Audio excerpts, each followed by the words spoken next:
ఇక మా summer holidays అయితే అయిపోయినాయి. అయ్యో అక్క అప్పుడే అయిపోయినాయి అంటున్నావు ఏంటి అని అనుకోకు. అమ్మ వాళ్ళ ఇంటి కాడ అయితే అయిపోయినాయి. ఇంక ఇప్పుడు సిరిసిల్లకి వచ్చేస్తున్నాం. మళ్ళీ ఒక 4-5 డేస్ ఉండి మళ్ళీ అత్తమ్మ వాళ్ళ ఇంటికి వెళ్ళి మళ్ళీ అక్కడ కొన్ని డేస్ ఇంకా అమ్మ వాళ్ళ ఇంటికి వెళ్ళాక అత్తమ్మ వాళ్ళ ఇంటికి వెళ్ళకపోతే ఊరుకోరు కదా. సో అందుకోసమే ఇక్కడ కంప్లీట్ అయిపోయినాయి. ఇంకా నెక్స్ట్ అత్తమ్మ వాళ్ళ ఇంటికి అయితే వెళ్ళాలి. సో అక్కడ కూడా కంప్లీట్ అయితే అప్పుడు మా సమ్మర్ హాలిడేస్ అయిపోతాయి. ఇక మళ్ళీ అయితే మా ఆయన మమ్మల్ని తీసుకురావడానికి అయితే వచ్చిండు. 4కి అట్లా వచ్చిండు. మేము ఆల్రెడీ రెడీ అయి ఉన్నాం. ఇంకా అప్పుడే పొలం దగ్గరికి వెళ్ళి మా మమ్మీ పాలు విండిస్తుంది అని చెప్పాను కదా. సో పాలు పట్టుకొని ముంజకాయలు పట్టుకొని అయితే వచ్చేసినాం. మా వేదాంత్ అయితే కార్ ఎక్కినాక స్టార్ట్ చేసిండు, నాకు ఆకలి అవుతుంది పప్ప ఏమైనా తినిపి పప్ప అని. సో అక్కడ నుండి ఇక్కడ దాకానైతే తినిపిస్తా అనుకుంటూ అయితే వచ్చేయండు. ఎందుకంటే నైట్ టైం కాబట్టి ఈవినింగ్ టైంలో కాబట్టి ట్రాఫిక్ బాగుండే. సో అందుకోసం ఎక్కడ ఆపలేదు.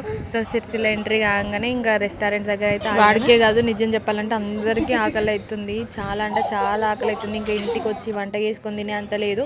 ఇంకా బయట తినేద్దాము అని చెప్పేసి అయితే అనుకున్నాము. సో ఇంకా ఆ రోజు ట్యూస్డే ఇంకా పన్నీర్ బిర్యానీ అయితే ఆర్డర్ చేసినాం. ఇంకొకటి పన్నీర్ కర్రీ ఉండి ఇంకొకటి చపాతీ లాంటి అది ఏంటో ఆర్డర్ చేసి నాకు పేరు గుర్తులేదు కానీ చాలా బాగుంది. అది కూడా వీడియో తీద్దాం అనుకున్నా కానీ అక్కడ ప్లేట్లు పెట్టగానే మా పిల్లలు అయితే ప్లేట్లతో ఆడారు. వాళ్ళు ఎక్కడ పగల కొడతారో మళ్ళీ ఎక్స్ట్రా బిల్ ఎక్కడ కట్టాల్సి వస్తుందని భయంతో ఇంకా వాళ్ళని పట్టుకోవడానికే సరిపోయింది. మాకు తగ్గట్టు ఆ రెస్టారెంట్ వాడు మేము ఫుడ్ ఆర్డర్ చేసినాక హాఫ్ అన్ అవర్కి తీసుకొచ్చిండారా ఇక్కడ పిల్లలు ఆగుతలేరు అంటే వాడు హాఫ్ అన్ అవర్ టైం తీసుకున్నాడు. సో మంచిగా తినేసి అయితే వచ్చేసినాం. బిల్ ఎంత అయిందంటే 700 బిల్లు కట్టేసినాం. సోంపు దగ్గర కకృతి పడుతున్నాం చూడండి. మా ఆయన సోంపు కొంచెం టిష్యూలో పోయంటే టూత్ పిక్స్ కూడా వేసేసిండు.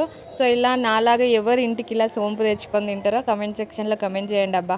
ఇక ఇంటికి వచ్చినాక మా రూమ్ చూసేసరికి నిజంగా నాకైతే మైండ్ బ్లాక్ అయింది. ఇంత ఘోరంగా ఉంచుకోవడానికైనా మమ్మల్ని పంపించింది అని అయితే తిట్టేసిన. సో ఉంటా అండి, నెక్స్ట్ వీడియోలో చూపిస్తా. అది మాత్రం బాయ్ బాయ్. వీడియో లాంగ్ అయిపోతే మీరు మాత్రం ఒక లైక్ ఇచ్చేయండి. కొత్తగా నా ఛానల్ ఎవరైనా చూస్తే సబ్స్క్రైబ్ చేసుకోండిరా.